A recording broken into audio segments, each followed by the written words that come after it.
সাধারণত নারীরা গর্ভধারণ করেন, মানে সন্তানের জন্ম দেন, আর পুরুষরা সন্তান ধারণ করেন না বা গর্ভধারণ করেন না, সন্তানের জন্ম দেন না। কিন্তু আমি যদি বলি যে এরকমও প্রাণী রয়েছে যেখানে পুরুষরা গর্ভধারণ করেন এবং পুরুষরাই সন্তান প্রসব করেন, তাহলে ইন্টারেস্টিং না?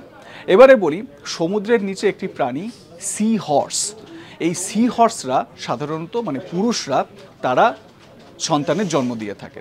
পুরুষ সি হর্সের একটি থলি থাকে, সেই থলির মধ্যে শুক্রাণুও থাকে এবং মহিলা সি হর্স বা নারী সি হর্স যারা, তারা তাদের ডিম্বাণু সেখানে ট্রান্সফার করে দেন এবং তারপর সেই থলির মধ্যে সন্তান ধারণ করেন পুরুষ সি হর্সরা। ৪৫ দিন মতো সময় লাগে এবং কম করে ১০০ এবং খুব বেশি হলে ১০০০টা বাচ্চার জন্ম দেয় একজন পুরুষ সি হর্স। তার মানে প্রকৃতির যে দান বা নেচার যেরকমভাবে তৈরি করেছে, সেই আশীর্বাদ সমুদ্রের গভীরে, মানে সমুদ্রের খুব গভীর নয়, অগভীর অঞ্চলে পুরুষদের কাছে সেই আশীর্বাদ রয়েছে। ইন্টারেস্টিং বিষয় না? এই ধরনের ইন্টারেস্টিং বিভিন্ন বিষয় জানার জন্য প্লিজ ডু সাবস্ক্রাইব আজ তাক বাংলা।